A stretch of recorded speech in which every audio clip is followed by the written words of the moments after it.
Yo, what's going on, guys? This is Jeffrey. I'm here with Paul and August. Welcome to Lowheads, Low Lives Podcast. Low hot. Lowheads. What do you say? Low hot. Welcome to Lowheads, the best place to buy and discover underground streetwear. And today we got a guest. We got our guest August.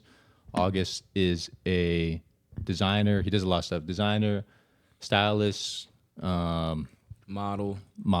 brand owner. You gotta look at your notes for that. Creative director.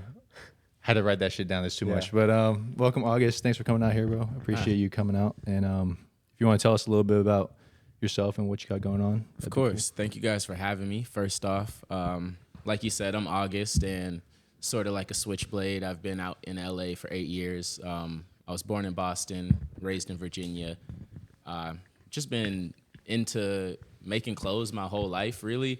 I used to make music as well, moved out here and kind of just like zoned in on the music. I mean, on the fashion, just locked in since then.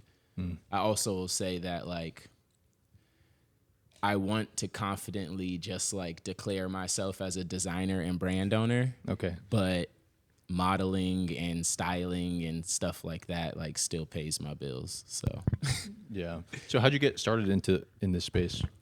So I sold vintage for like 3-4 years at Melrose Trading Post. Okay. And well, even before that, I moved to LA because I just got a placement with Young Thug.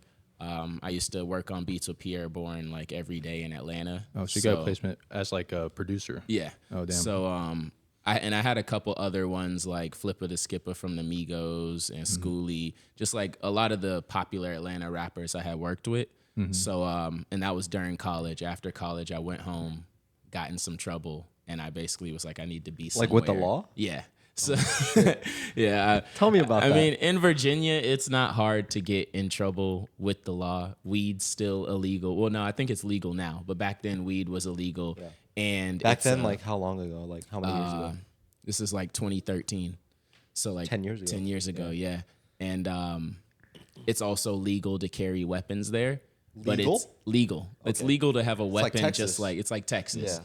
But what makes that illegal is if you got weed in the other pocket. Okay. So basically, I You got guys pulled both at the same time? Yeah, exactly. Oh, okay. So basically, I got pulled over and had both at the same time. And Wait, you had a gun, I had a gun, but yeah. like you had a license to carry, right? Yeah. It was like That's licensed to me, and everything would have been fine Why when do I you need got a gun? pulled over. Why do you need a gun in Virginia?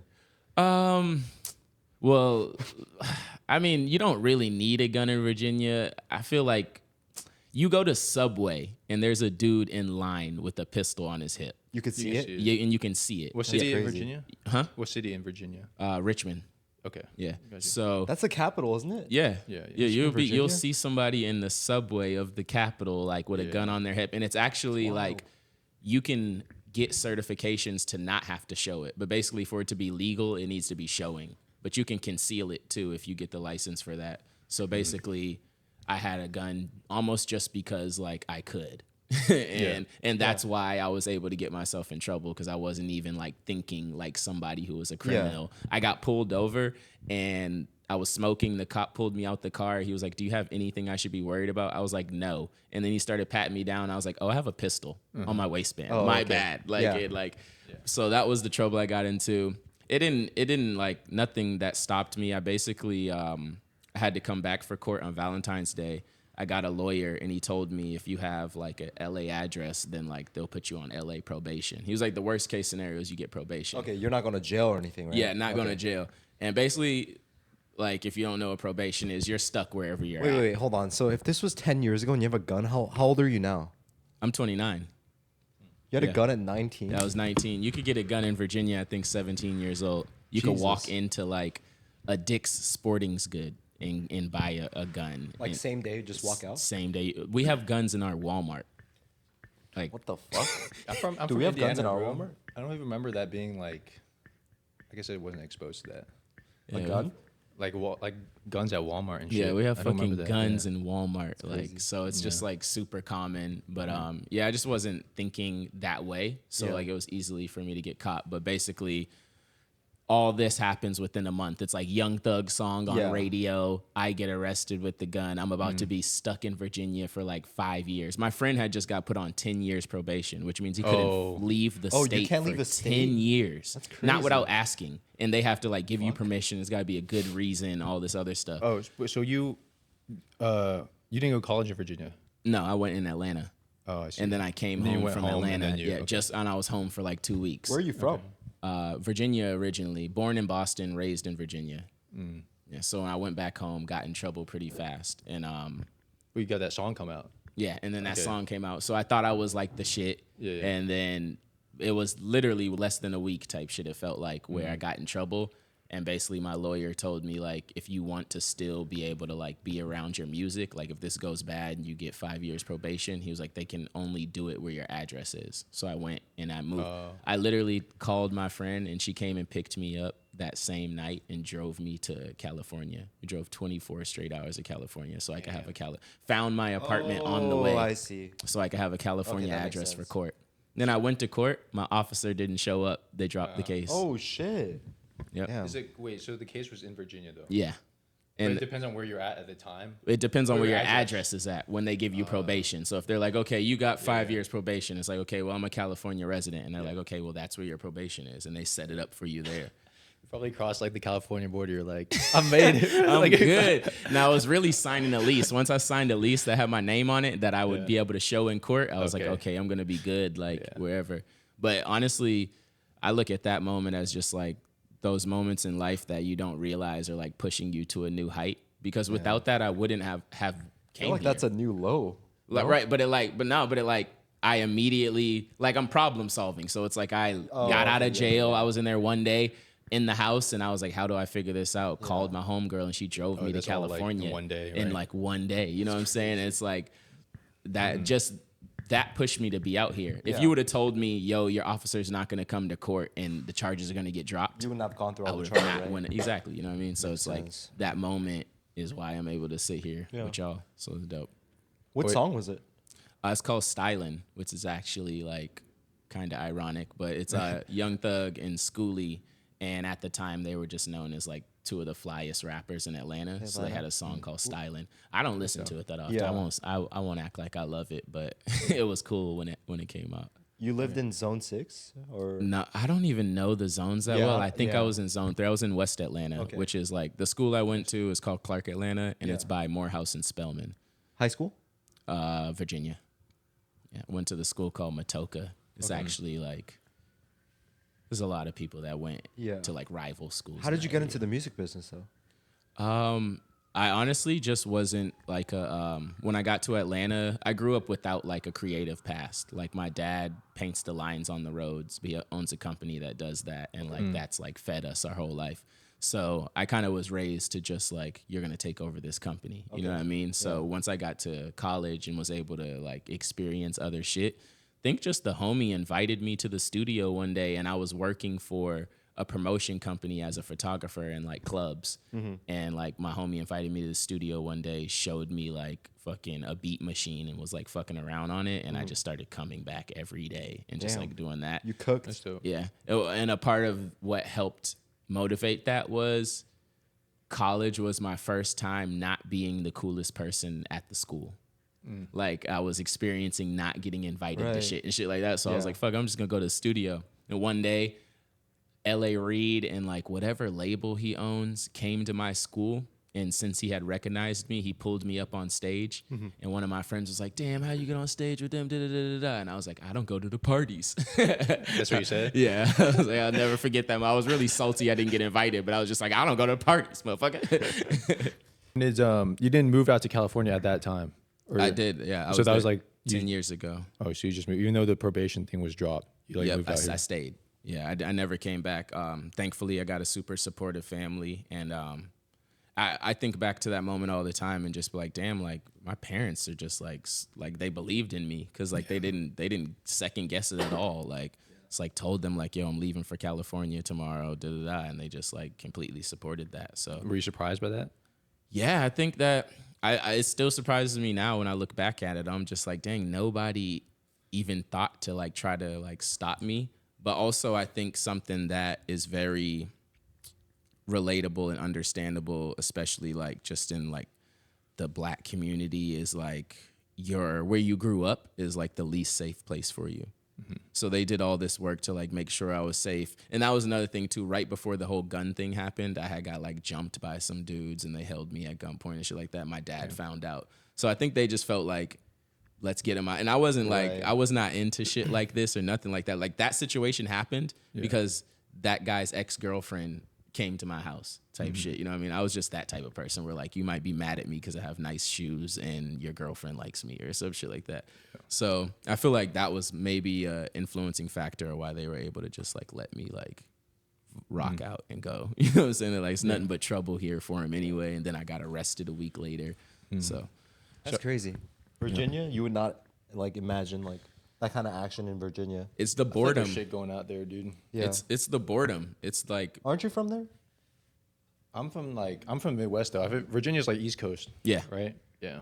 yeah. A little different. It's just the small pockets, the small areas that are like, Yeah. there's not a lot to do. You know what I mean? It just, it brews and creates just like chaos. You know what I mean? There's no modeling industry in Virginia. There's no like, there's nothing for a young kid to do but get in trouble. So what brought you out to LA though? Like where was that? Probation, bro. I know, but, Probation. like, where was that Goddamn. introduction to like? Well, I fashion just stuff? guessed that was my thought in my head was that that's where I should be to level up my music career. Yeah. And I had friends who had visited out here. Okay. All of my friends from college are from out here, which was like another sign to me that like life is like already destined. Because I didn't know I was gonna come here when I was in college. Yeah. Then when I moved here, literally my 4 best friends in college all lived out here. So I had a good foundation. Makes sense. So you didn't have to go back to finish college, or you finished? I finished. Okay. Yeah, So that's like your graduated. last year. Yep. Oh, I see. Where'd you graduate? Graduated What did you study in college? business finance. Does it help you? Fuck no. Okay. Fuck no. But that's my fault too. I'll say that there was a moment where they taught us, we all had to do taxes. Like I had to do taxes for 5 people, like real people. Okay. And I still don't know how to do my own taxes. That's crazy. But I did that day. yeah. I knew that Okay. day. I just didn't need it that day. So now that I actually need it, I'm like, fuck, the one thing I would have been Yeah. really proud of to remember from school, So what do you use now? it's TurboTax? gone. Fucking, what's LegalZoom? Okay. Yeah. They You use help. TurboTax? I have a CPA. Oh, you do? Yep. Damn, that's lit. Yeah, I'm 'cause tryna- I want to get more money back. So it's Yeah. Yeah. I need it's good to- skill. It's good skill. Yeah, I need to chop it up with you. I want to get a CPA. Yeah, I'll Especially put with you the on. business too. You can probably. I don't even know what you can do. I mean, I get a lot back. Yeah. But it's like, well, okay, so I heard this one thing where some guy was like, the whole like tax system in America is designed for people like the people that know, like the rich people. It's for Yeah, them yeah. not to pay taxes. So Right. for you to pay taxes is like, it's undemocratic of you. Yeah. I'm the most. I'm Yeah. excited right now Yeah. to like do the next tax cycle Yeah. because like everything is more squared away this time. I've separated like business and personal finances, and like we'll be able to get more. But I started working with one of my close friends, Amir. He has a company called Digital Umbrella, and they do like brand development, creative direction, stuff like that. But he's way better with like finances. He was the first person I ever heard say CPA. Yeah. So he's actually been like working on getting me one. But we both agreed like for this, I just registered FNK Studios. So like for this first year, I'm just gonna handle it through Okay. LegalZoom. How type long? shit. Wait, so when did you start? Wait, so FNK Studios is your brand, right? Yeah. So when did you start that? The end of the pandemic. I don't know how long. And you ago just that was now anymore. registered it? Yeah. Damn. Yeah, I just had it just was as like a sole proprietorship or whatever, but like that's Oh. how you don't get tax breaks. You know what I'm Okay, saying? yeah, Like so I was yeah. paying more in taxes because Yeah. I had it as like a sole Right. proprietorship. Okay, that makes sense. What do you guys have? Do you have an LLC? I have a sole prop, but I feel like it's better for me because like the liability is only on me. Because I know it's going to be profitable anyway. Who else could it be on though? Well, the CPA told me that. Well, it's interesting that you say that. Oh, you because- have a CPA, or yeah, you? my CPA told me Oh, that okay. having a sole prop it's just better for taxes if rather than an LLC for Right. some reason. I forgot what he said though. Yeah, I don't I mean, really pay attention to all that. Right, exactly. He could be completely right. I feel like there's Yeah. like 80,000 strategies on how like people accomplish that. I just know that paying myself Yeah. from the brand Right. will be less taxed than if I was just taking all of the money of Right. the brand. Okay, that makes You know sense. what I mean? I ju- And yeah. the brand gets a tax break too, because it might be like, oh, your brand made 50,000 in the Yeah. last blah blah blah blah. yeah, but we paid August this and we paid Amir that and we paid Yeah, them yeah. that, so Yeah. now they tax us less, you know? I don't know. I just feel like it's more complicated when you set up an LLC. Like For it's sure. more complicated paying yourself. I don't want to have to think of that shit, Yeah. but that's a part of the growing pains of having a brand. Like I think that's something that I share and talk about a lot. Like you're an Yeah. entrepreneur.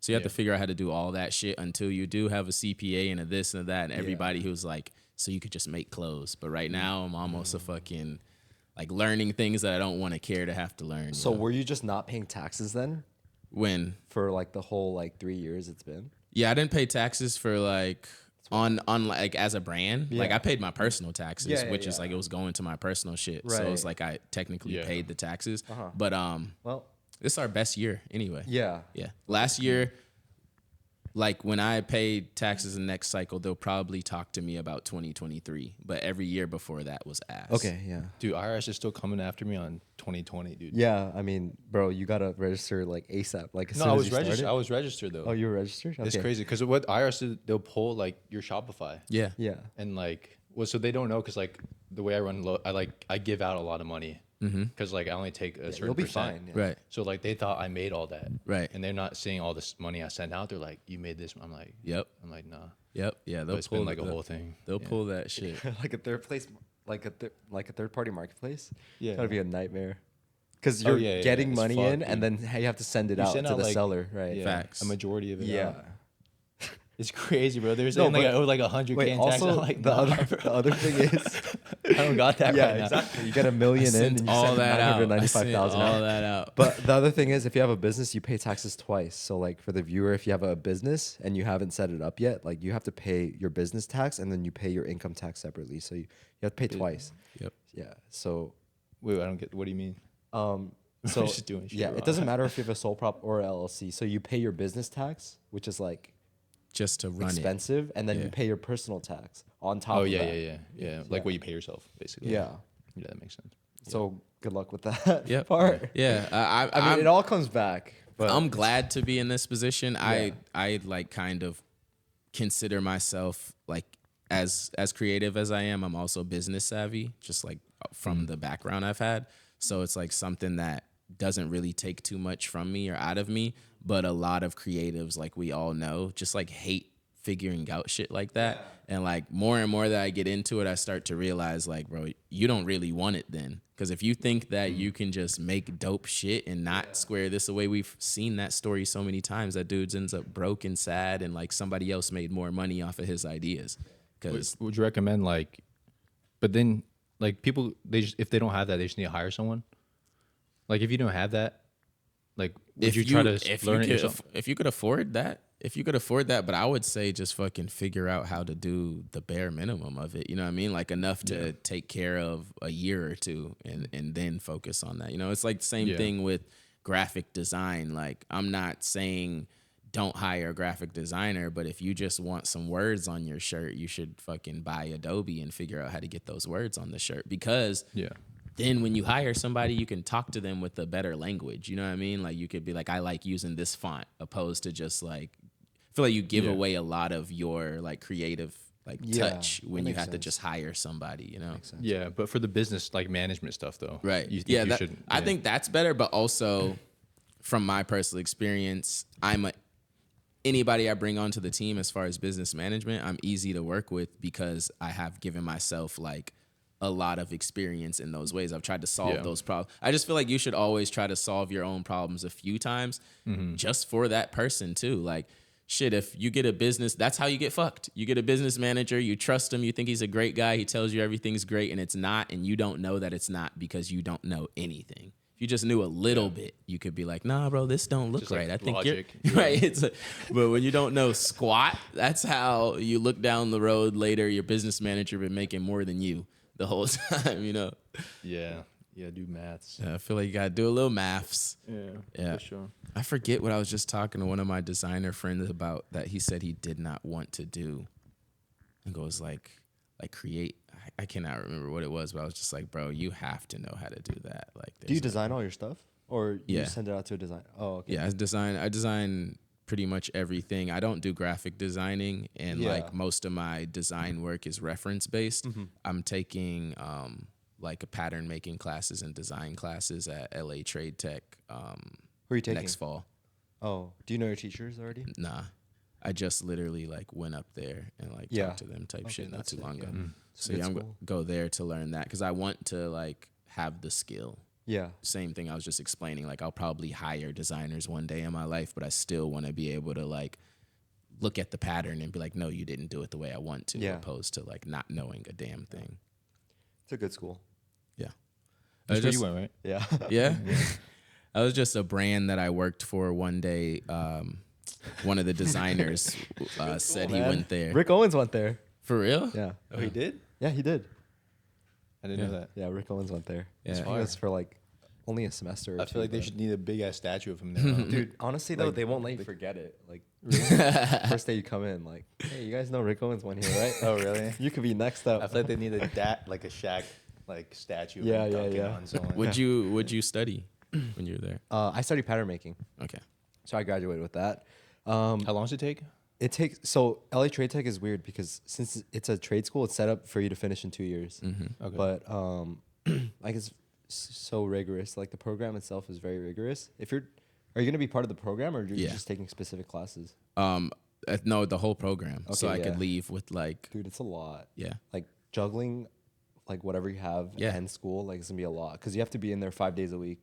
What's the from time 8 a.m. commitment to looking like 8 a.m. to 2 p.m. like every day. every day? Yeah. Classes? Just like school. Yeah, and there's a lot of homework. Yeah. It's pretty insane. They And were then- telling me about that, and they were also saying like they gave me options or like, oh, you could just take these courses and shit like that. But I feel like for me to actually leave with what I'm looking for, which is the knowledge, I have to go back to like that in a classroom, Yeah. like hands on yeah. with the teacher type shit. Like, Yeah. Yeah, you can't just be out here on like IG. yeah, I can't. looking at these like, random I've kids learned do a lot of shit. stuff from YouTube. I Yeah. cannot learn pattern cutting off YouTube. It's just not. It hasn't been working. Well, take it from someone that's been there and been through the program. I just feel like it's better if you want to just learn the whole industry quickly. I think it's better for you to take just grading classes Yeah. and draping classes. I think grading and draping, like that's the only two you need because you really learn pattern making in those classes anyway. So yeah, if you want to skip out on the program, just take those two. I think You can get just everything take you certain need. classes. Huh? There's some Yeah. classes you have Just to take. paper class. Yeah, that like you don't need, like art history. Like it's You Right. don't, you don't need You the don't need it. degree really. Does the like? Do you get something after that's like a certification? Well, so you have to do like gold thimble, which is like your collection at the end. But if you have a brand, you could just put your brand stuff in there. Right. So it's not too difficult. But Right. But if you only take courses, you don't get a certificate. yeah, you don't get a, but you don't need one. You don't. Do you want a certificate? Like you don't really need it. It's Well, pretty useless. I think the thing is for me, and I could be wrong about this, but for me, like I still imagine a rather traditional trajectory through Yeah. fashion. Like I still have goals of like being creative director at like certain brands. Like I say this all the time. How I see it in my head is like I might be creative director at Juicy Couture, and then like another brand, and then another brand, then Prada, and then you know what I'm saying. And I just like I've always thought that I would need a little something on my resume that says Yeah. fashion. You know, to, It's like, interesting how like a lot of like, did you spill it? Oh, it's okay. A lot of like creative directors like they have like weird degrees. Like Virgil had a degree in architecture. Yeah.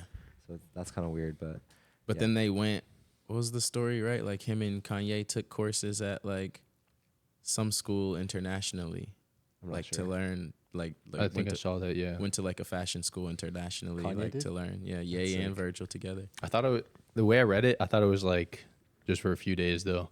It might have been. So I was like, They're this very headline's- vague about it. It was like, yeah, They're while like- we were there, It's like we one of those took- inspiring stories. Like you need to go back to school, like go back to the roots. I'm like, he was there for a couple of days. right. It does not sound like you stayed the whole time, my boy. Yeah. Yeah, for sure, for sure. That's like when Kobe, like he went back to high school for a day. Remember that? No. It was like Yeah. all over the news and shit. I'm like, and they're like just talking about like Yeah. look at this guy. It When was so Shaq- inspirational. Shaq went back to school and like he wanted to go to like an actual classroom. Yeah. But he didn't want anybody else there with them. So Yeah. they said he had to like they can only make a classroom for so many people. So he paid Right. for like 20 of his friends to come to college with That's him. crazy. Graduated cool, with a actually. master's degree. Yeah, haven't but heard that. he actually graduated with a master's degree. Yeah. That's wild. It was just like he invited some friends, but they Yep. all took the course together. huh? Everybody got a degree. type shit. Like everybody who wanted to What? come like Checks. be in school, Damn. Shaq that's kinda dope. scholarships. Right, that's dope as fuck. That's crazy. All right, well, tell us about the brand a little bit. Like, what are you? I know you're going to Paris in a week. Like, what else are you working on your brand, and how'd you like? Just describe the brand for us. Really, just the history is like the pandemic sat me down for a long time, allowed me to figure out what I really wanted to do, what I was really passionate about. What were you doing during the pandemic? During the pandemic, mainly just modeling, selling vintage on Depop. And then I've worked with this brand that I feel like maybe it was before pandemic and then went throughout pandemic, but 1989 Studio was like the owner of that brand at that time was like one of my mentors. So I would link up with him a lot and kind of just like help him. I was scouting designs and stuff like that through vintage. And that was pretty much, so basically through the pandemic, my whole life turned into fashion. But like before it was music. So I was able to like sit down and kind of just like think about what I was passionate about and like what I thought I wanted to do or whatever with my life. And a sign I got was like my little cousin sent a picture of me in my high school yearbook, and my quote was like, "I just want to make clothes." And I never even knew I even thought that or said some shit. I don't remember. that, yeah. I don't remember saying that. So yeah, that was kind of just like a sign to me. Started the brand. That was how many ever years ago, and now we're really just built on like just like that ultimate confidence. I really want to make people feel better about themselves, and just like something that I think is true to me is like I've always wanted like the best version of like my life that I can imagine, and I feel like life beats you up and you lose like that desire. You know what I'm saying? I feel like I meet people who like just settle, and like so my brand, you're supposed to put that on and feel like that's the last thing you do is settle. You're available for all the best jobs, all the best people in the room, all the best women. Like you elevate yourself by putting on our clothes. Yes, like we date the most beautiful women if you're in FNK. You know what I'm saying? Like your life is elevated by putting on our brand, and then also is very built around like oxymoron of clean grunge, which is like for me a personal experience is like. I used to have dreads, so it's like you see me, and they were green. So it's like you might see me coming across the street, and you're like, look at this fucking fool. You know what I mean? And then I get up to your table, and I know how to speak and like carry myself in a way that you never imagined some dude with green dreads walking up the street could. Right. So I try to design in that same way where it's like, you're looking at it and you're like, it looks kind of grunge. You might be kind of dirty. And then he gets up to you and it's clean and it's fucking cut nice and it looks nice. And like you realize that like, so just like kind of battling like that perspective, like wanting to be able to change It people's. kind of matches you though, because like I feel like I don't know, like when we first met, I just did not expect that voice out of you. Right. No, exactly. Like everything. Like if we hid the screen, like you could totally imagine you're like white or something. But I appreciate that, and I literally feel like that's like that. I love that because that's what the ethos of the brand is, and it truly is me. Yeah. You know what I mean? You're and very articulate. Yeah, and I've tried to share that across my life in so many ways. I got a Japanese homie who raps, and or he used to rap, and when he was rapping, I told him I was like, bro, a song by you. Same song by me, it's more popular if it's you. And he's like, was arguing that. And I was like, no, bro, it's an oxymoron. Nobody expects you to rap well. I was like, if I've like, fuck it, if we were both dancing, they'll stop at your dancing video first because it's an Asian man dancing compared to a black man dancing. We all dance. Yeah. You know what I'm saying? Like it's like those oxymorons in life are something that I've always just like paid good attention to. But yeah, I've had one, the brand stands for Fork and Knife, which is FNK. Oh, okay. And it was very important to my dad to like that I had. Is that actually what it stands for? Yeah, Fork and Knife. Okay. Yep.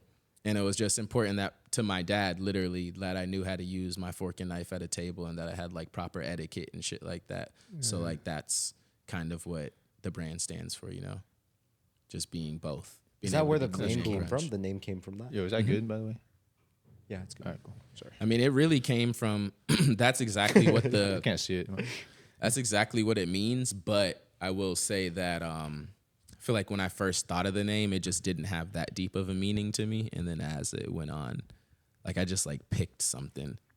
So I wanted my first collection to be called Silverware. What's the first one you made though? First brand? First piece. First piece I made. Was there a brand before this? There was a brand before What was it this. Girl Gang. That's crazy. It was fucking sick. Girl gang? What It the was message? fucking sick. Like, it was sick. Honestly, Empowering women or? it was empowering women. That's it. That's and dope. and honestly, like a lot of my friends who knew me back then, they refer back to that shit because Yeah. they claim that was like my most like GG. popping moment in life. And literally, I had like taken over Twitter. Any girl who like tweeted something negative about themselves had like 10 responses from other girls who were in girl gang, and they would be like, "No, girl, you're beautiful. Hey, you that's need to actually love. a good idea. You need to love yourself." And like it was like a woman empower, and I didn't even know that's what I was doing. Yeah. but like that's what it turned into. And then all these women thought it was a woman behind the brand. like, but it hashtag- turns they out to be a hashtag- man behind the brand. Well, there's girls out right now with girl gang tattooed on their body That is via wild. this brand. So when they were responding, they would just be like, would they hashtag some shit? So like It's people just know it's hashtag like, girl gang. oh, so it was just- actually Girl like, gang. Yeah, it was people actually know. a thing. Yeah, it was a thing. Like we were like every day, every day Girl making the world a gang. better place. Wait, that's crazy. Yep. Wait, so What's also something that I'll say about that is that was in Virginia. And so a thought I had recently was, I don't know how the fuck I found out how to design clothes in Virginia and how I had a manufacturer in Richmond. But people act like you can only make clothes in fucking like LA. Bro, you can make clothes wherever you're at. Find these people. There's at least one where you're at. You know what I mean? Like, I think Like a back on it. local- Like local a local. manufacturer, I was in the manufacturer Yeah. in Virginia. And Wait, it was but like, by manufacturer, do you mean like a printer? he did both. He did cut and sew shirts Okay. and he printed. He didn't do like, I never made pants with him, but like he Yeah. made me cut and sew shirts. So Okay. maybe he could make pants too. Yeah. But it was half printing, half cut and sew. how'd you find him? Through my homie Frankenstein, or I think now he goes as Duct Tape Jesus. I'd like to give him a shout out because Duct Tape Jesus? it's a great name actually. But He's an yeah, artist? He's an artist. He's a rapper. crazy. And I'm gonna find you. That's his rapper Duct name? Tape that's his rap Jesus. name, Duct Tape Oh, we Jesus. need to I got play some you, of Duct his Tape shit. I'll put him Jesus. in the outro. I'm going to insert a clip of Well, he Duct was Tape the Jesus playing first music. person to ever, like I said, I grew up like not with the creative side of my mind like turned on. He was the first person I ever seen create something. Like he made Music. a song in a music video and he That's dope, released yeah. it. And like I remember watching it on the bus type shit, you know what I'm saying? And like watching it when I go home. And like that opened my mind to knowing that like we had the ability to like make sound in videos and shit like that. And I've told him that before. Like he gets a lot of credit for just Yeah. like kind of opening that side You of say my it so brain. profoundly. You're like a baby, like who's just like, Bro, because it gains was crazy. consciousness, Like, you know what I mean? bro, I was on autopilot. Like, I don't meet too many people who I feel like experience that. That's but good. like, That's a crazy term actually. my parents were like fucking.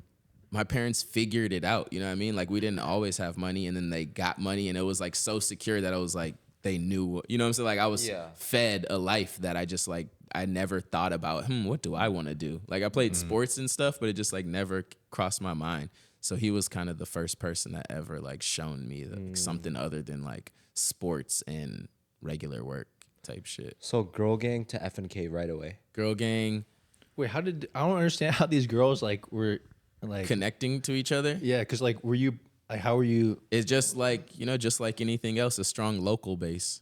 in Virginia? Yeah. So Okay. like 10 girls in Virginia who are like commenting on every These negative. people you knew though? Yeah. Okay. And they're commenting on like every negative tweet they see about a girl. And then that just turns world. And then you had merch. Yeah. And then I have merch. That's fire actually. So like it worked out really well. I don't Yeah. even know like how I stopped. I just stopped. I think like that was like in the middle of music, me trying to figure out music and stuff like that. And I was just doing that like as like fun. So Oh yeah, what was your first piece for FNK? First piece for FNK was just a t-shirt, and that was because I wanted to like have something to release. Like when I announced my website, it was a shirt inspired by Rough Riders, but instead of the R, it was a F, and instead of ride or die, it said eat or die. Fuff, eat or die? Eat or die. But it didn't. Fuff. But no, the Rough Riders logo is just the R. Oh, So we turned that R. I was like, fuff, We turned that R fuff into an F. fighters. F. Okay. Turn that into an F, and then Yeah. under that R it says ride or die, but we put eat or die because Okay. we're FNK Studios, and the okay. like Nice. that like t-shirt capsule was called silverware, so it was like built around. And then like there was another shirt that said kill plastic, Yeah. and then one that just said plastic. and it was and that was the first drop, just 3 t-shirts. Sick. Say the first piece that like gave us some legs was this boxy t-shirt. It's the S3C shirt. We still make it now. But yeah, that was just like the first shirt that really ever Shy bought it, and then he Which wore shirt is that with the cross on it? No, well, that's the shirt, but like before the cross, like I never it's made just a blank graphics. shirt. This is like my first year making like graphics for my shirts, so they were just blank shirts with like cover stitch around the neck and single stitch on the arms. They were just like boxy wide.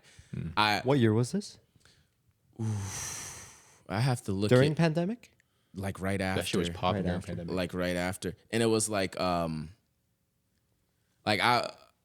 I would say that like we were ahead of the curve on like the crop boxy look type shit. So like when that wave picked up, we just like it gave the brand legs because a lot of people were able to attribute that look to like back to us. And then Shy bought it and he was like wearing our shirt like every day type shit and our hoodie every day. So like How do you find you guys, or how'd that happen? I think he found us through somebody in his family who is a stylist, because I've been told before, like, oh, Shy bought something from me through this person, or like this person hit me up, said they style Shy, da, da, da. But he DM'd me directly, and he was really? just like, just DM the brand, and he was like, yo, I just want to let you guys know the order that's about to come through is from me, and like, that's what fire. size do you think I should get? And I told him sizes, and then like, I can't remember what I did, but I know that when I got that DM, I was so hyped that I was like, let me just leave the house and not wait for the notification, because like I'll get too hype, and if I don't make the sale today, I'm gonna feel sad. So I think I went on a walk, and I like was walking by my barber, and like as I was walking by the barber, it was like ching ching, and it was like $2,000 order or some shit like that. My barber was like, "How you doing?" And I was like, "I need a haircut, motherfucker." Cut my hair, and I went and sat down and like talked to him about that shit. But yeah, that was like the first piece that really gave us like. This is like when he was like, because I feel like I don't know when there's a certain point when he became like that guy. Right. It was in the exactly. NBA So for, this like, the was style. like the very beginning of that. This was like when people still really, really like looked at league fits heavily. Right, You know what I league fit, mean? yeah. Like, cause I feel like that was like they came up simultaneously in like Yeah, fashion. you're like right, League actually. fits and Shy. So it was like that moment. That's true. Like I didn't even realize, but Shy really like It's been like pretty recent, like where he's been like, it's definitely because Super of League well Fits though, huh? dressed, I yeah. didn't make that correlation. Yeah. Like League Fits helped him, Yep. or like they really like cemented Yeah. his status as like, yeah, this is. yeah, because Yep. he was like really He's the him. only one that was like consistently like dressing well. I think. Yep. Yeah. He was on League fits like all the time. Yeah. Yep. So that really did that help you at all? That helped me a lot. I learned later on in life that like it could have helped me a lot more. But like back then, like You didn't really capitalize on it. yeah, I didn't fully capitalize on it. I mean, like we Like, what would you gotta. done? What would you have done differently? Well, If it happened like today. if that would be one of those things like we talked about earlier, but in that moment, I would just try to find the type of friend that I have now, which is like a tech savvy friend who like does brand development, so he knows how to run ads and all types of shit, and he studies capitalizing on these moments. So Yeah. like I was just with them too last night, but I remember last time one of them was like looking at my brand deck and he's seen Shy on it, and he was like, bro, Shy's wearing the brand. And I was like, bro, he's wearing it. He wore it like all year for like this year or whatever. And he was like, bro, you should be rich. You fucked up. And I was like, That's what I'm saying, 'cause I see your page and he he's was like, not- bro, yeah. people are paying tens and tens of thousands of dollars for Shy to like wear their shit type shit. He was like, bro, like he was like, even if you just did like an awareness ad like on Facebook, he was like, you'd be like way, way, way bigger right now. You can still run it though, right? Yeah, he was saying that too. He was like, you could still run it. Like we could still do it. But yeah, that was a moment that really like helped put us on the map type shit as far as, and gave me confidence to like create, you know. So how many collections ago was that? Like how does it go usually for you? Do you do like 4 collections a year, or I think that was like probably my 4th collection, and up until this year I've done like 2-3 collections a year. Yeah. This year we're shooting for 4. But dude, it's hot. Are you not hot? I'm all right. yeah, I'm pretty Sorry. alright too. No, you're good. But yeah, nah. Like burning up. I took too big of a step on my very first collection. Yeah. Like when I started the brand, like I said, I had this mentor, and he was taking me around to all his manufacturers, kind of like blessing me in. Some of these places I was going, I was seeing like Supreme being manufactured and Rick's being manufactured and like shit like that. So I was in the spot Yeah. that was too expensive for the level of life I was at. Okay. But the way he was communicating it to me, like, I'll just never forget this moment. It was almost like he was inviting me to like the manufacturer and his pattern makers and shit. And he was just like, yeah, just bring your stuff you want to create. I was going around telling people like, yo, my mentor's so dope. He's like helping me with my first collection. Like, he's going to take care of all the samples and all this other shit. Yeah. Bro, when it was time to pick up the samples, he handed me an invoice. Shit was like $12,000, bro. My first collection ever. Holy shit. But I went like, because of what I thought, there was like 4 denim sets. There were like 5 different SKUs of hoodies, 4 Yeah. different types of shirts. Like, I made a full blown Right. fucking collection Yeah. for my first drop. And it was because I just was under the impression that like I had no idea even what this cost. You know what I mean? I was just going in it blind. Yeah. And just so happened to be that specific manufacturer or like sample maker is $400 an item. So For like, sample? yeah. Jesus. Have you ever manufactured overseas? Yeah, I just started this year doing some manufacturing overseas. I mean, the time, if I could get like ahead of the clock, you know what I'm saying, it would be a lot better. I'm not opposed to it. Like, all the stuff I've gotten from overseas has been good. Yeah. China? Yeah. China's always good. Yeah, what I'm trying to do now is sample locally and manufacture in China. You just like send over like a product. Yeah, and send you the just, like, product. copy this shit. I gotta send the product. I'll send the sample. I'll send the pattern, and I'll send a digital pattern. Oh, that's actually smart, but I feel like it's expensive, right? To sample locally? Oh yeah, for sure. Yeah. But I mean, If like, you can see it, I guess. they need that, or at least for Right. me, I need that, and Yeah. and I think like just at like the level I'm designing Yeah. now, I feel like I need that. Like, these pants, I wouldn't have felt safe. Even like these pants, when I got the sample made, Right.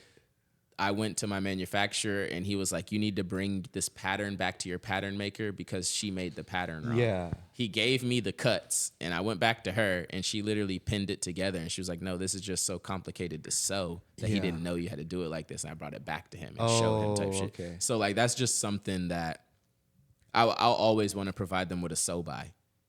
You know what I mean? So Yeah. they don't have to like guess or Like just a, like, like a tutorial, right? on yeah, how to- a sew okay. by is basically just a sample. Okay. Yeah, so like they have the pattern and then they have a sew by. Yeah. So it's like, although you could do everything with just the pattern, you got the piece to look at right there Okay, that beside makes you sense. too. Is that you? Is that you? That's y'all. That's me, baby. Dude, I love that sound. It's Bro, like me too. it's like That's what's up. dopamine. That's Bro, me too. Yeah. Yo, you I want mean, to show off these pants? Show Yeah. off these pants real quick. I don't know how to do it with the mic. Do you think yeah, you can like? you could just show it. You could just stand up and show it, and Okay. it'll be on camera anyway. I guess we can't hear you though. I guess just speak up. Yeah. Good Lauren V2 pants. It's called Lauren because a little inspiration comes from Ralph Lauren. I think that Ralph Lauren was my favorite brand growing up. That was just like what stuck out to me. Yeah. And then something that sticks with me now is like, I don't design much like this, but Americana really means a lot to me. And just felt like the red, white, and blue plaid with the camo Ooh, just that's gives nice. like a very Americana type Ooh. of militia feel. That's nice. So that was like the inspiration behind that. Banana zipper, Rick. Yeah, it's like similar to the. Have you ba- seen the the banana. Bolins? The Rick Bolin. Yep. But the crazy part is that the elastic or the waistband is camo too. Like, that's wild. The drawstrings are camo. Yeah, those are. That's insane. That's actually like on the actual pairs. It's just like a long cream lace. That's Yeah. like one of the first samples I made. Yeah. And in my last collection, Sorry. I made these shirts that were like green paint smeared button ups. And then I also made just like matching laces. Yeah. So when I brought these to my manufacturer, I only That's had sick. one of these laces. So I was just like, yo, use that one. Oh, okay. Yeah. Oh, you did it yourself. Yeah. No, I had him use this one, but it like in the actual product is like a regular long. Oh, drawstring, okay, yeah. okay. That makes sense. But just for the sample, Okay. since that's what I had on hand, that's Yeah. what we used. So what's the process of making this pair of pants? Like from Process the beginning. from beginning to end is like fabric. Usually my process like starts with just like a long walk. So like walking through like the fabric district, going to like my favorite fabric stores. I kind of start off like my inspiration with fabric because a benefit of starting off with like that big ass collection was that I have like 40, 50 patterns at home. And I love designing. I love making new stuff. I think we're all here like we all love to make new stuff, and it's hard to like sit down sometimes and just like lean into what you already got. But basically like I feel comfortable just like editing my 50 patterns. So like this is like one of my favorite pair of pants pattern. It's actually started with the Bianchis, which started with another pants before that, and like they've just been edited every time. So this was like, I think it's like P1009 is the pattern, and now this is like 1009B. So basically, So you feel comfortable sending that straight overseas, or you still get a sample of it made? Like when you edit it a little bit. oh, when I edit it, yeah. Yeah. I mean, all that is like every sample goes overseas. They don't do nothing without getting like a real sample. Okay. Yeah. Yeah, so you Even sample and it. with these ones specifically, first time ever doing this, and like maybe what's there'll be I'll tell you guys after which part to just like leave out. But Is there ever a point though where it's hard for them to source the fabric? but that's what I was just about to Oh, get okay, to, bro. yeah, I yeah. sent these out here and they couldn't Get get the either camo. one. They couldn't get either Okay, one. that makes sense. Really? Because they What is this? Yeah. they said this was too light. And then they said they didn't have this digital like Yeah. this type of camo. That's crazy. I've never seen flannel with like that kind of backing. Right? So And- it actually looks different in the sample. Well, no, that's the thing. So basically what I had to do was they were telling me like they could try to source it, and they were like, but give us a few weeks to try to figure out how to source it. The next Yeah. day I went and bought 2 rolls of this shit, and I shipped that shit to China for $1,500. Damn. If there was anything about like the moment we're in right now, and I feel like an old man when I say this shit, or just like the person I used to talk shit about, but man, the shit happens too fast these days, man. Like I can hear the same song too many times too fast, you know. It's a good thing. Like everybody just has like so much more knowledge. The knowledge is way more accessible. Yeah. Like fashion used to feel super gatekept. Like Right. if somebody made a pair of pants, you were like fucking amazed, even if they were just regular pants, because you're like, how did you make pants? Or now we like know where to make shoes and everything. You know what I mean? You. You know where to make shoes at as well. Yeah. But yeah, there was definitely I got my huge 12 ripple Chinese effect. kids in the factory working 24/7 going overtime, bro. They're going off. Just They're going ham. right now. I Yeah, seen they're it. going ham. Yeah. I wonder when did that start though? Like COVID? What? Just like people learning. Yeah, definitely COVID. bro. It was all Yeah, those fake COVID. Jordans, right? Yeah, I feel like that's a everything. huge part of it. I think reps Yeah. were like super big. Yeah. yeah. It was a crazy. It's been like a crazy explosive year. I or think couple also years for too is fashion. like TikTok basically. Yeah, that's true. Like social media kind of Yeah. helps like spread the message around. But Yeah. I think especially the way that social media is like shaped nowadays is like it's like engineered to like get your attention. So everyone's just on that shit like chronically 24/7. Everyone's just And on there's social so media. much like it's so tutorial based now. Yeah. Or so like education based now Yeah. that it's like somebody will literally like fucking take a picture of your pants and then be like, let me show you how to make these pants Yeah. for $30 instead of 380. Yeah. And you're like, damn, bro, I thought about this idea for 9 months and you just put it in a Right. 90-second video Yeah. and fucking showed up. Like people are giving away their grandma's secret recipes. Shit's fucked up. It's interesting because views, like bro. it's For the views. it's like educational, but it's still entertainment. Like I feel like 10, 20 years ago, like we had like Bill Nye, like making education like Yeah, yeah. entertainment. Right. And nowadays, like everyone is doing that. Everyone's Yeah. Bill Nye. So it's like you get like all Interesting. this knowledge in, but it's like an overload of information. So like you have to learn how to like filter stuff out. Yep. I think the best I've done dealing with that in my life, just like a tip I'll give is like I just started my day without my phone. Yeah. But that's because also That's what I was just gonna say every too. day Is starts like with I a try to stay. workout. Yeah, I try to So, stay on like, social. You go media. straight. What do you say? You work out? straight to a workout. Like wake up. I like most days I won't even brush my teeth before my run. because I need to just like get Yeah. up and go run. Where do you live at? What time you wake up? Downtown. Downtown. What time you wake up? It varies anywhere between like 7 and 9, But you go straight to a workout? straight to running. You just like Just get out the bed and just start. Just go straight Dude, outside, I used to start do running. that. I used to hike so much, but like now I don't do it anymore. Yep. Unlucky. When I was doing reels every day, I would like get up, post the reel, close my phone, leave it at home, go on a run. And then by the time I got back, take a cause shower, reel, meditate, all this shit. And then by the time I checked my phone for the first time in the day, it was noon.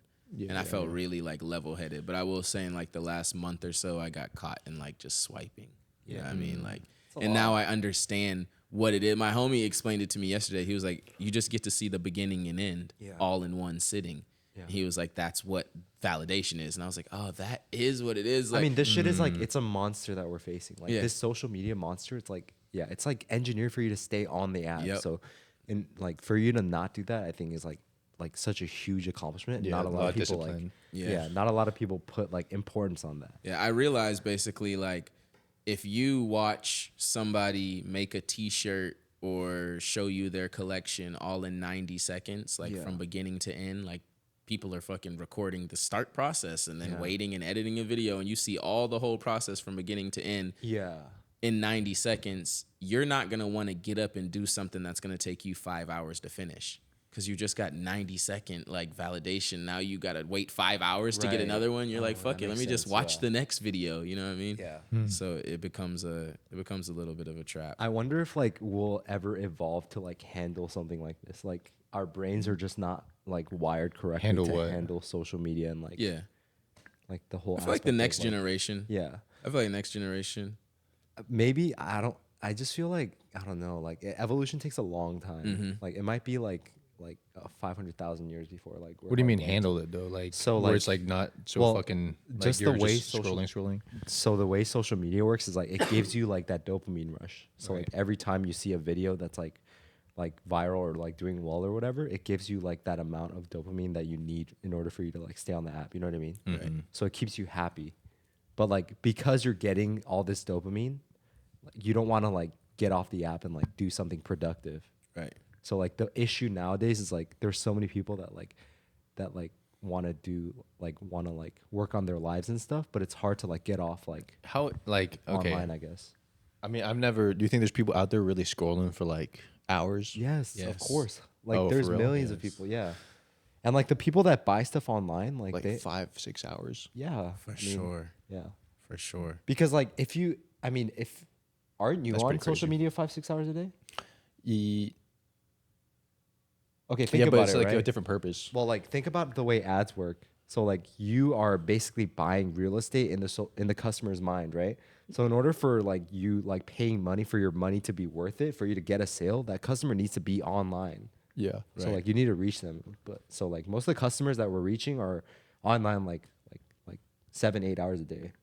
Yeah. Like they're just constantly online, like just scrolling. Like. There's a difference between being online though and like because you got to work online. Right. Yeah, that's true. But we're like different. scrolling like on trending is like different. I mean, But people you've are never just done that chilling on either, social like media, where bro. like I've you done might that for like do some work and then like you get stuck in like 15 minutes of just Oh scrolling. yeah, for sure. Yeah, and but then I'm saying like fucking- 5-6 hours though. Dude, Yeah, it's for not sure, that but- long. 5-6 hours is not that long. I mean, you're talking about like 20 minutes, like here and there. Like if you add that Right. up, like it's gonna be 5-6 20 hours. minutes, 3 times 20 minutes, that's an hour. You don't think your screen time is more than 5-6 hours, bro? Sometimes my screen time goes up to like 12 hours. What's your Mine screen time too. right now? Actually, check yours. I can't. It's Screen recording. time check. But My screen time is crazy, probably. Yeah, Oh shit, I need to do something. How do you even check that? you could just go on your phone and it'll show you the amount of time. Like I know, but where is that at? I never asked that before. Oh, screen time. Yeah. Settings. Daily average, 7.5 hours, boys. screen time check. Yeah? I'm up 11% from last week, which is not a good thing.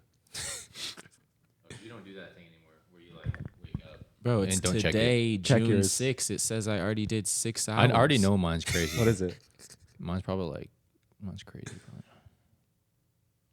What's it called? Screen time. Yeah, just type in screen time. Bless. Oh, here it is. I'm gonna guess 9. For me. Yeah. Oh, What? Well, that's pretty good. 5 hours, 45 minutes. Yeah, Not bad. That's crazy. Yeah, I haven't been on it like I usually am, like where I like make myself not look at my Yeah. phone. You know what that means though, right? It means you're good at being like, like compartmentalizing and everything. Facts. Yeah. Facts. So Bet. so you don't consume on, but that's the thing though. You don't buy stuff online, right? On your phone. I don't buy a lot of stuff. No. Yeah. When's like the last time you bought something off your phone? Right. Pretty recently. Oh, never Amazon. mind. Yeah, Amazon. Just random shit. It's so fascinating because like whenever like someone buys something off their phone, I'm thinking like that's crazy. Like my ad hit you and then you bought it. You know, It is a little crazy. it hit you at the perfect time. Like you know what I mean? You know what crazy? Like you could have just not been online at that time. but I got it. Like I paid for the ad. That's what ads and feel like, bro. I got you. That's how it feels. It feels like like I used to take a class in college, but like Yeah.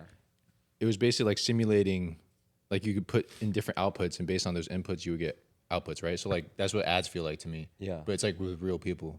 Right. Yeah.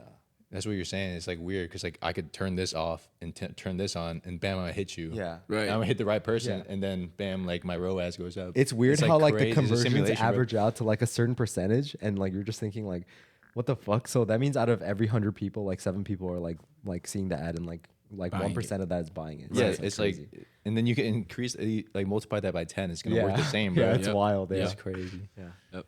But I guess if it didn't work that way, no one would buy like put money into ads.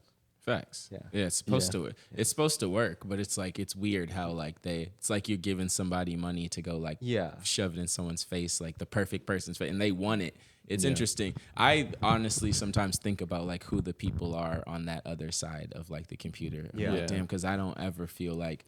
But there's maybe like a few times a year where I see an ad and I'm like, oh, okay, you guys are on point with this one. Yeah. You guys stole the right information from me and you got me right where I didn't even know I wanted this coffee mug. But I Oh, really like you're do. talking about That's like- damn, I that's really what need some TikTok's good at, coffee, bro. and you get an ad for And coffee. you get a good at, crazy one. Yeah. Yeah, that exactly. shit happens all the time to me. Wait, so okay, you do this interesting thing on your site where, because you were saying like sometimes you want to see who's behind the screen, but you require customers to pay a dash pass, which is like a $10 subscription every month to even shop your clothes. Yep. Oh, what? So That's tell me insane. about that, because I've never like, I think you're the first person I've seen with a brand like do that. For Well, the I'll brand. definitely give credit to GV Gallery. Okay. I've known him for a while, the owner of that for a while, and they started doing that. Or theirs is built around like you get to jump the line. And so like their pass, the first day of their pass, only people with the pass that subscribe can buy the clothes. And the model there is like that it's probably going to sell out before they even open it to the public. So then everybody wants to subscribe. Oh, so their things just subscribe and then you get access. And you get access a day early before the public. Okay. There's so many subscribers that it sells out before the public. So everybody wants to be a Must be subscriber, nice. you know? Yeah. Which exactly must be nice. That's crazy. But I created it more so. There's a few reasons. I'd say the leading reason is like just security and access. So like, or insurance and access. I feel like that's a big one. I feel like designers back in the day, people back in the day, creatives, like you didn't have this much access to them. Yeah. You couldn't fucking ask Marc Jacobs when your fucking pants were gonna ship. You couldn't like go up. You still can't. You know what I mean? Yeah. So like you have a certain level of access to me and influence on my decisions in my day that I want insurance. I want to know like if you feel like you can like affect how I feel in my day, like you can come DM me directly type shit and be like, yo, what's up with this? Then I feel like you should pay me every month to be like, you can't ask Netflix what movies to put up, Right. but you can lit it in. Like, I also turn that around to the other side where like, I want to give power to the consumer. If I had 5,000 people subscribe, that means I'm getting 50,000 a month from subscribers. If 100 of them say, motherfucker, we want these pants to come back, those pants are coming back. You now have more power than you ever have with a designer or any type of relationship with a brand. But sense. also what comes with that is a direct text line to me. Just That makes more. so much sense, though. Just more Yeah. of a relationship kind Yeah. of. And I feel like a lot of people, like it's been received pretty well, but you know, you get those few people who are just like, dang, why do you have a paywall? That's so lame. Da, da, da, da, da. Yeah. But that's where I go back to the other model where it's like, all right, you don't have to get a dash pass, but if we drop it on Lowheads 10 days after that and it sells out before you can get it, you Yeah. wish you had a dash pass, right? Yeah, So yeah, exactly. So it's like, Yeah, just like a attempt to get a little bit of that insurance, and also like you get to just talk to me whenever you want to. Every single person who has one is like in my community app, and like they are talking to me about whatever they want. They're talking to me about designs and all types of stuff, like whatever advice. I'm an open book on the community, so like you get access to just me at another level. Yeah. What app? Yeah. It's called Community, and you also get 10% off with your Dash Pass. So basically, if you bought $200 worth of something, you just paid for 2 months. Oh, you get 2 okay. months off.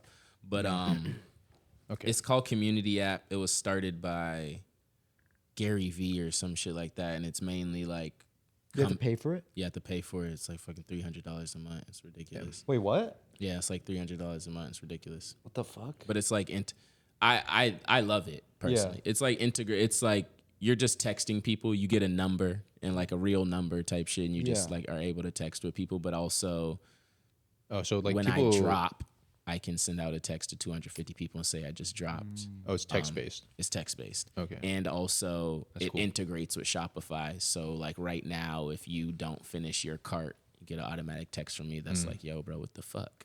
It's like a video clip of you. And it's like Is that automated? it's automated. Oh shit. Yeah. So I could just be like, "Hey, fuck you, you didn't check out?" Yeah. Okay. And then it sends you a link as well. That's crazy. Yeah. And like it's funny because it'll be like a text thread I had with somebody where they're asking me like all this shit and we're just having a good fruitful conversation. Yeah. And then they'll go to the cart, make a cart and not check out, and then it automatically sends a message like, "Yo, what the fuck, bro?" It's like, "Yeah, bro, you were talking to me all day." Is that you the didn't actual check message out, bro? that it sends out though? Yeah, it's like, "Yo, what the fuck, bro?"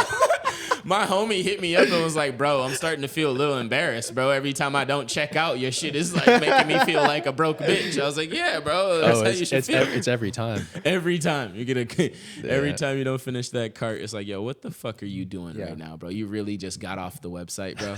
Didn't press checkout." Like it's some long ass stupid shit like that. Crazy. That shit probably works too. Damn. You're like, damn. It was kind of, I seen this one, Joey something. He has a brand called Cutthroat, but he was like going back and forth with his emails.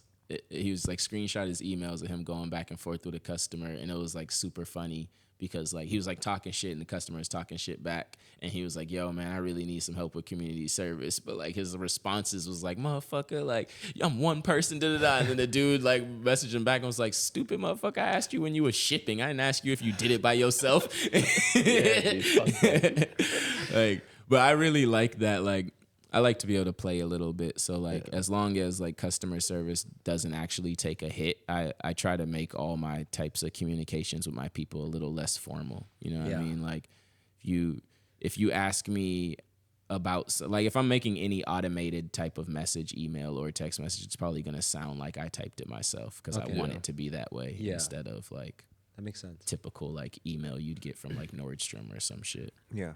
You get more people like designers hitting you up, or just customers asking like, "Where's your order?" A lot of designers. I don't get, as far as like my community, I don't really get anybody asking me when like it's gonna ship. That's all like DM stuff. But like mostly it's just like conversations. Like the other day somebody messaged me and just told me about how he's having a rough day and told me some stuff about him and his relationship and whatnot, and we just like chatted up about that. Yeah. Another dude sent me like his pieces. Another dude sent me pictures of his samples. It's a lot of like aspiring creatives in there, and we just like have these fruitful conversations. I'm gonna set something up soon to where I do like a Zoom call where we all could hop on and like just like talk to each other, like everybody who's in the community. Sick. Yeah. Damn. Yeah, Community app, $300. it's something that's important to me, is just like being able to like build that community with my people and give them access to me at just like another level. It's a part of how I got where I got, you know, like after the whole Shy thing and that died down, I leaned into like reels to like get myself more popular, so I get more eyes on the brand. I just like did like a reel every single day until like the brand kind of got some traction. So like now I have this like fan base of people who like look to me for like information, like education and inspiration type shit. I was very vulnerable and stuff and showed a lot of the process. So like those are some of the same people that are like in the community feeling comfortable to ask questions. Okay, that community, because like GV will do they'll do like the early registration, but then like the community stuff, that was just like Yeah, something you that thought was of? just Yeah. basically I just This makes I sense. just mixed the two worlds. Community was something I was already talking to my homie about. I was like, yo, I want to get community because I was a part of this rapper David's community, David Sebastian, But you're saying community, like the app. like the app. Okay, Yeah, I was a yeah, part yeah. of his community app, and like you don't even know you're technically on it because you're just getting text messages and like from a real number. So it's like I thought it was like a group chat. Like sometimes you get messages and it's like, hey, how's everybody doing today? Da, da, da, da. So I just thought it was like some bullshit Yeah, for him, that's like cool. Yeah. for him to announce when he releases music. You know, so like basically this is a situation where you're getting signups and most people on community are probably using it just to say when they drop or when a new item comes out or a discount or whatever. Right, So just that's like what I thought I was notifications. on. Yeah. Was like some group notification. And one time he asked like everybody how they were doing. I was having a rough day and I responded, and he responded with my name, like, "Oh, yo, August, bro, it'll be good." Da, da, da, da. And I knew him personally, Yeah, but yeah. I just felt like this communication line was a way I could like be vulnerable. So I did, and he responded to me So personally. he doesn't know it's you. No, he knows it's me, or Oh. I think he knows it's me. You know what I'm saying? Yeah. Like as long as he Yeah. knew it was my name, like we've met a few times Yeah. type shit. So it's like I think he knew it was me, but either way, he just responded to me personally, and like we had a conversation for the rest of the day, and that just like I never forgot that. Yeah. So then once Yeah. I expressed that to one of my business partners, he was like, "That's an app called Community," and then I told him about how I wanted that. Have you type ever shit. linked up with someone through community? like in person? Yeah. Nah, but Like a girl? nah. I got a girlfriend. Oh, But you got a girlfriend. Oh, okay. but I actually like I'm open to it. Like I have people who message So me girls like messaging you? no. Oh, To the young fans on Community who would like to pull up and come how young? above I'm above sorry. legal flying. Okay, but yeah. But yeah, I do have people like have been hitting me up trying to meet in Okay. person. Yeah, that's what's up. Damn, you should. Yeah. What's like? I feel like at some point you can do some like community stuff in person, right? Yeah. That's the goal, is one day just to be able to like bring all those people together and like have cool events, you know what I mean, where people can make stuff, workshop and whatnot. But yeah, that's how I put those two ideas together. I went on like the GV website one day and the only thing you could buy was that thing. And I was like, that's so cool. Like only thing you could buy for me right now is access to buy something from me in the future. Yeah. And I was like, damn, that's cool as fuck. What about the months you don't drop then? Yeah, well, what about the months Netflix don't put out new movies? Do you fucking close your subscription? The fuck? Like, wait. Paul's skeptical. You, about it. you selfish motherfucker. like wait. Netflix doesn't care about you. bro. Like, wait. Okay, yeah, that makes sense. That's But true, also, though. too, it's very It's like, interesting. it's a situation that you would just have to experience. Because, you know, imagine you bought the Dash Pass from me and then I don't Yeah. drop for a month and you're like, fuck What about this for a Dash year? Pass. You don't drop for a Well, year. a year is like, that's reasonable. But if I didn't drop for a month and Yeah. you're like, fuck this Dash Pass, and then I drop and you don't have access, and then okay. it sells out, you're Right. like, fuck, all for $10. But I guess I could have just been. Are you transparent about your drop timeline with your customers? Like a couple months in advance, you tell them like you're gonna drop. I mean, I feel like I take pride in like making sure that Everyone knows what's going on. everybody knows what's going on and that I like just say shit clearly. You know what I mean? Okay, And just yeah. that I like, it's just so much going on that I just want to make sure that like people know. Like that's something we think about when we drop. We're like, did we let them know Yeah. that it dropped? You know what I'm saying? Like you do lookbooks, and that's like the battle between like lookbooks and e-com. It's like sometimes like those like TikToks or reels where the dude just walks in with a shirt on and walks out like sells more than like a fucking lookbook at a fair or something Yeah. like that. And it's just because it was so direct, you know what I mean? So sometimes Yeah. we leave a lot of our like projects and be like, did we create that like streamlined Yeah. direct so nobody could not understand this? You know what I'm saying? Yeah. We try to do one or two of those every fucking collection. What we does your have. team look like? As in like amount of people? Or, Yeah. The team is really me, my buddy Amir, Trevor, Lonnie, and Jack Kamikaze. These are all like friends of mine. Amir, it's just so crazy how life really works. But like Amir, we've known each other maybe almost a year now. But like we had like 5 different mutuals introduce us to each other, and by the like third one, we were like, we know each other, guys. You know what I'm saying? But all like in fashion, all like good people. So like we were able to just like pick up like that. And then Jack, his dad is Clinton Sparks. him and his dad and my dad back in Boston before we were even born were really good friends. So like when I came out here, he introduced me to that dude and was like, yo, y'all should be. Yeah. So now his son, who was like fucking 12 when I met him, he's now like 19, 20, and he's our photographer, videographer. And Lonnie. Like I'm young. I'm just kidding. I'll cut that. I got out. your humor. No, don't worry about it. I know your humor. I'm just kidding. But yeah, and then Lonnie, he works for brands as well. Yeah. He has a brand called Classic. Yeah, everybody's just like a creative in their own way, but the actual just like every day, it's me and my guy Amir. We're together almost every single day. Yeah. We have a night shift. It's usually like 5 p.m. to 3 a.m. every single day. Does it click right away? Just figuring shit out. Kinda. Yeah.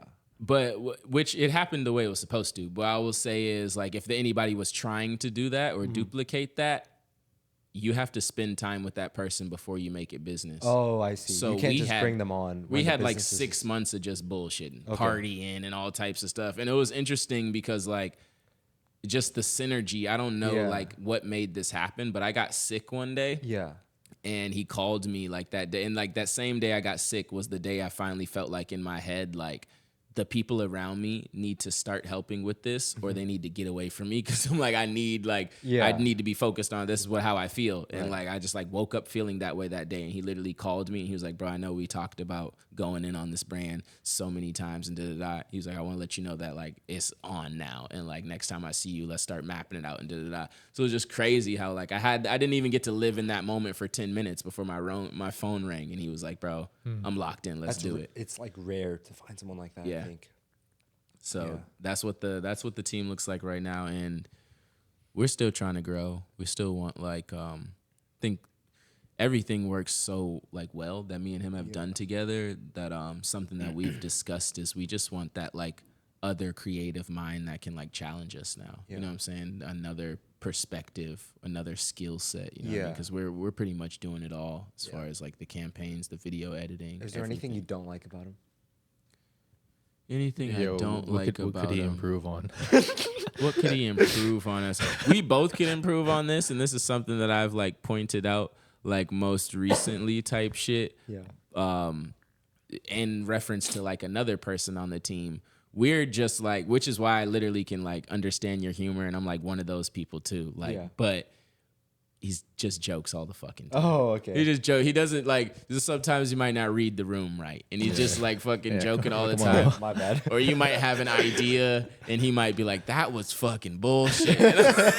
But then I'm like, "Bro, we want people to say their ideas, but then when you joke like that, they go home feeling bad about saying their ideas. But like, we're also just joking. Yeah. So then it's like, I don't like. I'm equally as mad at that person for taking the joke serious as I am for him not knowing that that's the type of person that takes the joke serious. You know what I mean?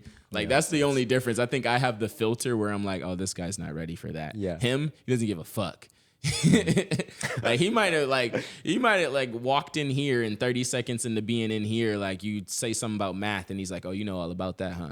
Like, we don't know them yet, bro. You can't make racial jokes. And he's like, Dude, what do you mean? We gotta bring this guy. That went over my head too. Bro, he would literally like within seconds, like, Oh, you thought he was being serious? Yeah. it's like the first day he meets you, he'll say shit like that. Yeah, we gotta meet this guy.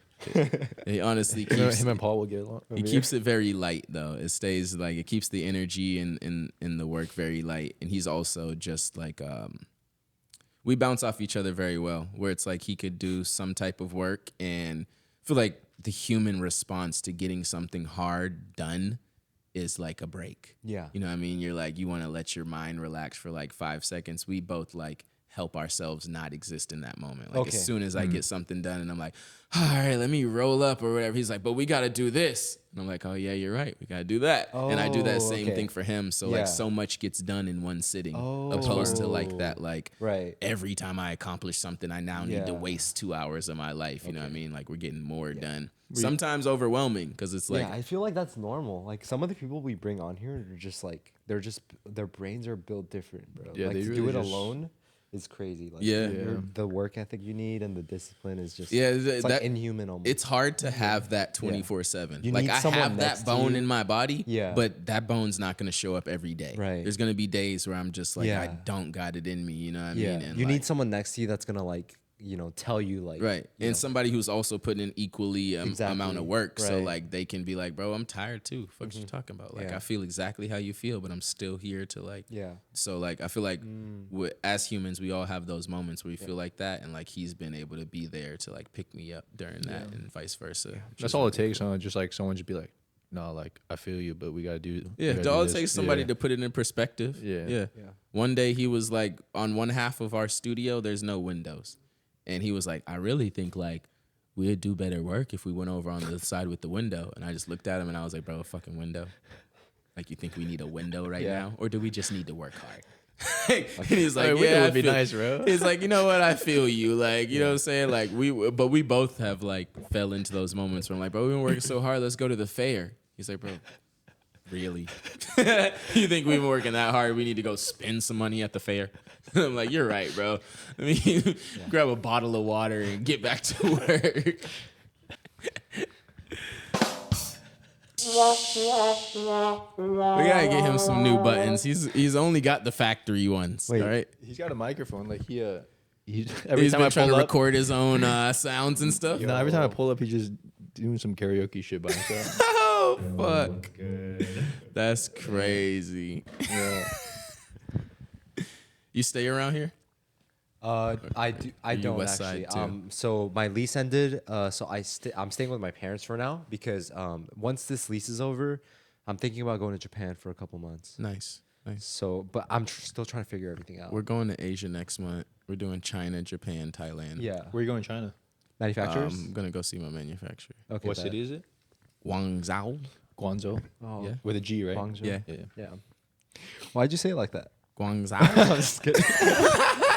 I speak in the actual, you know what I'm saying? You gotta say it like that when you get out there. I will not say that when I get out there. You know, something interesting I heard too was that if you tell your manufacturer that you're coming to China, that they'll accommodate you.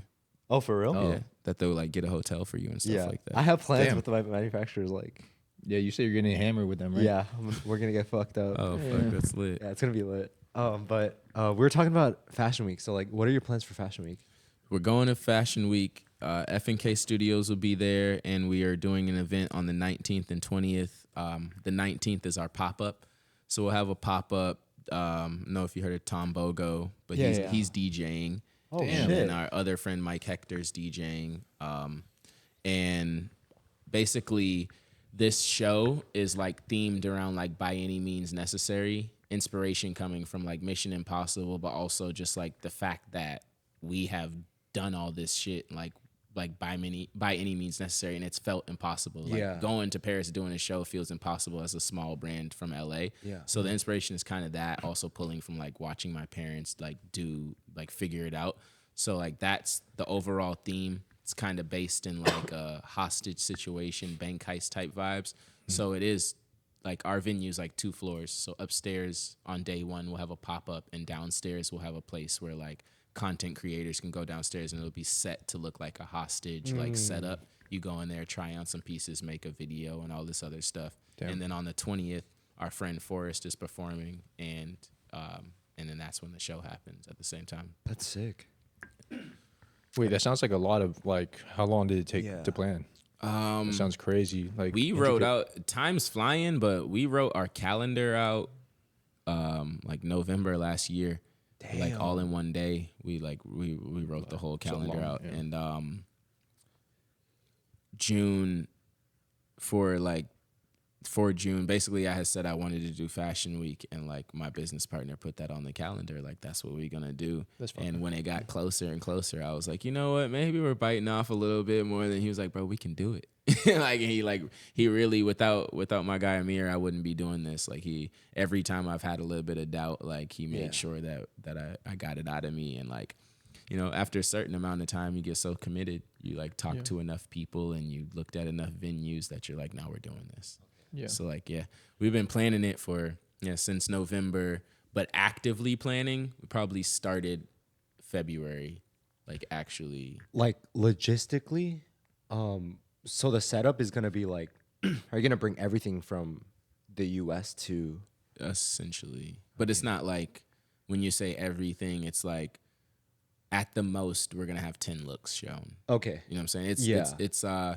it's beautiful because we're doing this like bank heist theme, and then my friend who's performing, his song is called Money Counter, and Okay. it kind of fits Yeah. the theme. So like it's really just it's gonna be a quick show, a small presentation, Yeah. like type of show, not your traditional show, more so based in theater. Yeah. And like every actress or actor that's a part of this theater has on our looks. In terms of like how you're like scouting models, is it gonna be there, or are you gonna just? Well, I really just got like plugged in, but I model as well, Oh, and okay. I've modeled in Paris like 3 times already. Yeah. I did Milan, I've done Italy, I've done New York, What? so I have a pretty good connection like in just the modeling industry. That's crazy. But yeah, one of my friends he's from London, and he's been to every Paris Fashion Week that I've been to. Yeah.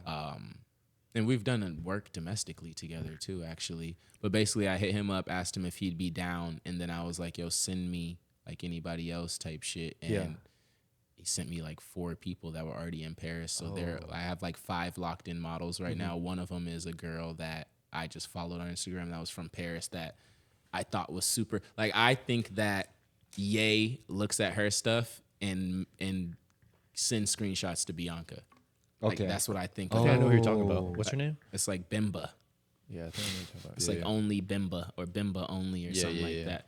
But Yeah, she's far. yeah, I reached out to her and she was down type shit to be in it. So like most of the scouting is like happening now, but from every person I've talked to, they've like, cause that has been hard. It's been hard to be like I made a post like, if you're in LA but you're gonna go to Paris, let me know because I want to start doing fittings and shit like that. Yeah. It's not really that easy. Most of it Right. you gotta just like get it when you get there. Yeah, type it just shit. it sounds like a nightmare. Like logistically, like there's Yeah. so many people you have to like get and like. Yeah. Damn. Yeah. That's one thing that I think is just like a testament of why we are where we are is like we're just so diligent Right. and experienced. You know what I mean? Like Yeah. although I walked in Paris Fashion Week, I was that brand's muse. So like when my parents came backstage before like the looks were done, you know what I'm saying? Like Yeah. before like weeks before the show, like I was there. I helped cast the models. I just did New York Fashion Week last September for this brand new Bed-Stuy. I'd produced the entire show. Damn. I styled a lot of the looks. I booked every model. I helped find the venue. That's wild. Like I did the Oh, choreographing okay. for the walk. I Yeah. did the almost basically like so much of the show. Yeah. You know what I mean? And it's like one of my best friends. That's why I wanted to do it. But in the back of my mind, I knew why I was doing that. Yeah, which was good to- experience, so you know exactly what's gonna go on when Exactly. you do your So own just show. when you've been in a few runway shows and then you do something like that, like help produce one, it's honestly like it's not that many moving parts. And one thing that I will say, I tell all my people is like, you think Paris would be harder than doing something here, but the difference is when you get to Paris, all those people have nothing to do. Like fashion is gate kept in Paris. Oh, It don't matter how many followers you have. You cannot go to the Prada show unless you have a manager who has a contact who can get you in the Prada show.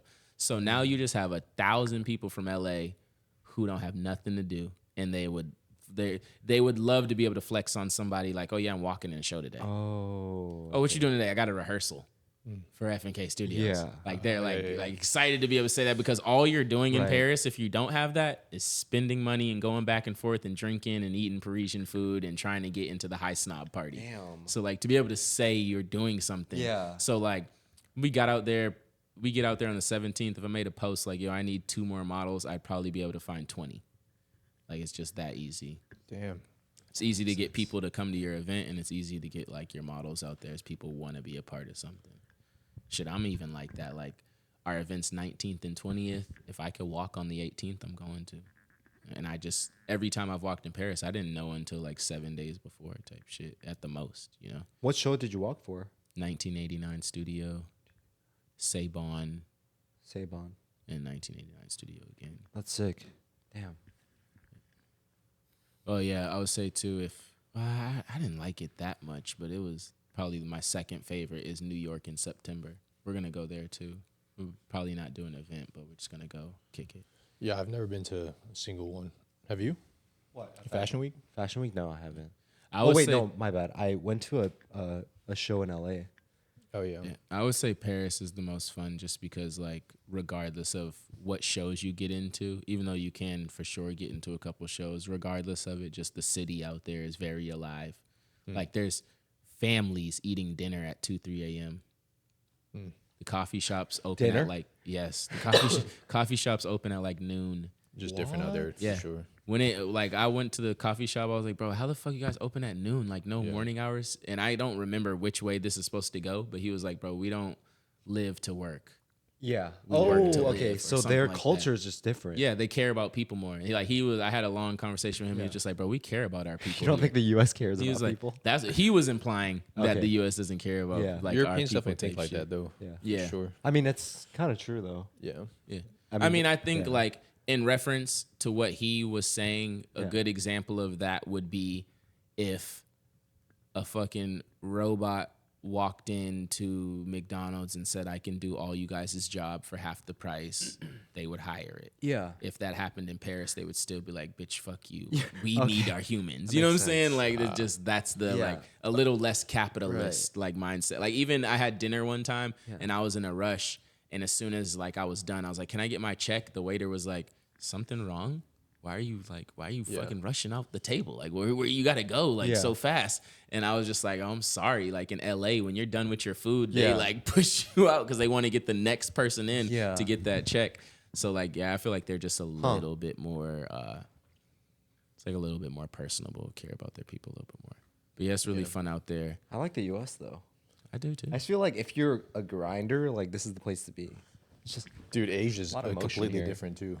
oh Like yeah, when you go to Asia's a Asia, bro, monster, they're dude. like Everyone's just like- fucking grinding, bro. they're like, give me 10 robots. You feel me? Yeah, right. I Yeah, feel you. like- I wanna actually spend some time living in either Paris or Milan. You know what though? Like I feel like if you grow up there, there's not like unless you're born into money, there's not You're like a saying really Paris? good opportunity in other countries. Uh-huh. Like Right. there's not a lot of good opportunities for you to make money because we're so capitalist. Like Well, yeah, this is the land. This is what. That's basically yeah, what America can hang its hat on. Yeah. It has made everybody in the world feel like if you have a dream, you need to go to America. yeah, Like that's like pretty much what we are built on. Like, yeah. but shit, like I don't know, I'm not into this much, into it that much. But like our economy and all that other shit that like sucks right now, I think like part of that problem is that we're the place you go and dream. You know what I mean? And like all these other places are like very still traditional to like a work structure that like has shown to work for a long time. But yeah, it's hard to do any of that stuff other than like be a designer, I guess. You know what I'm saying? Because most of like the designers we know aren't American. You know what I mean? Like they came up in a different place. So there's still like opportunity for, I think the opportunity to blow up as a LVMH level designer is way bigger in Europe than it is in America. That They don't makes even want sense. us. You know what I mean? Yeah, that makes sense. Yeah, but they, I feel like overseas designers, because of social media, they like are really tapping into the U.S. market a lot. They're like taking our customers. You know what I mean? Like these guys, they put "made in Paris" and they think it's better, Yeah. even It though is that better shit's though. definitely made in China, and then they type sew shit. the label on in Paris, and they can legally say it's like made in Paris. Oh yeah. Made in yeah, France. Yeah. Or like made in Italy. I would say Just sew that's the the label on. craziest thing that I've dealt with so far with the manufacturers. All of my tags were like made in USA. They say made in USA with Virginia Love. Yeah. And they were like, we can't use this. Right, yeah, I run into that issue too. Yeah, So they're what I do is I put designed in Los Angeles. Okay. Because they just like sent me a Yeah. picture and it was like I mean, made in bro, China with like, Virginia yeah. Love. And I was like, damn, motherfuckers changed my whole Yeah. motherfucking tag. Like, Dude, just, but some of the things that like you have to manufacture, like it's not made here, bro. Like the price point that we're selling it at is definitely Facts. not made in US. bro. even just like even manufacturing in Italy, people don't understand like what that really means and how costly that really is. I just got the Jordan 1s that are made in Italy. They just gifted them to me and gave me like a scarf and a hoodie, left the price tags on them. Fucking scarf was $400 because made in Italy. Yeah. But if they make the Jordan scarf in China, like Yeah. they can sell it to you for $40. You know what I mean? So it's like people don't really understand how much that really costs. And like I'd like to be able to be some type of niche brand only made in Italy. Yeah. Price points would just be fucking high as hell. And like, that's like something maybe the next brand is made all in US. Or like a goal I had at the beginning of this year for next year is that like there'll be a couple capsules every year that's like made in USA. But other than that, I got to like, got to go overseas. I just feel like it's just not worth. Like they just produce it so much better overseas. Even if you get the same exact like product, like it's even if you get the same like fabric and everything, like all the logistics are like from the same place. It's just like it's cheaper over to make it overseas. Yeah, So, and it's just as good. yeah. And the business is all about the bottom line. I feel like so. Yeah. It just makes sense to just manufacture overseas. I feel like Designed in Los Angeles. Yeah, but I mean, yeah, For it was sure. designed in Los Angeles. I also Yeah. like Here's the some- like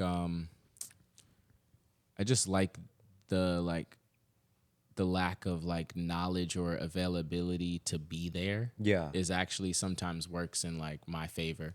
Like my Bianchi pants, I wanted them to be like this heavy type of like, you know, all young designers, we feel like the heavier, the stiffer, the better the quality. So I imagine these like heavy, stiff ass pants and Yeah. And when they got them, they were like, all we got is twill. Yeah. And I was like, fuck it, send me a sample. Yeah. And I got it, and like the first person to try them on literally started tearing up. They were like, bro, these are so good. Like, and I was like, wow, all right, run the twill. It was just like something you would never know if you don't like, you know, those are like good mistakes. Yeah. Good issues to have type shit. As long as you're willing to roll with the punches, like you might learn something. Yeah. We should wrap it up. Is there anything? Well, I guess like what do we always ask? We always ask like to aspiring brand owners, what's a piece of advice you would give them for them trying to create their own brand or design or do anything creative? Biggest piece of advice I could give to any creative or designer is spend a lot of time with your eyes closed, imagining exactly what life looks like. Imagine what that brand looks like. Imagine what your girlfriend looks like. Imagine what your bed, your house, your car, everything looks like. Because one day you will start to see success. One day you will be able to get these things. And if you don't get the thing that's true to you, it will never feel good. If you make a brand and you make it successful and it wasn't what you thought or like seen in your head that you were trying to create, you will have unrest. You will feel like just make as clear as possible as you could find out like what you want. That's my superpower. I know exactly what I want. So somebody can do something across the street and have the greenest grass in the world and all that stuff. I'm never going to want it because I know exactly what I want out of myself and out of my brand and out of like my vision. So like just get comfortable with that and get to know yourself. Like that's the superpower. It's like I said earlier, my brand literally describes who I am. You know what I mean? So I think that's something that nobody can take away from you. And as long as you lean into that, it'll always make making clothes fun or just making whatever you're making fun. At the end of the day, the last thing I'll say is I tell people to just imagine if it all worked out. And if you actually had to wake up and do whatever the fuck it is you're trying to do every day, would you really be happy? Is this really what you want to do? Like, because it could all work out and then you could wake up and be fucked up. So figure it out. Think about the future. Yeah. Clear vision and just execute and have fun. Yeah. Yep. This was August from FNK. It was a pleasure having you at the studio. Thank you for having me. Appreciate it, bro. Thank you. We out. Ciao.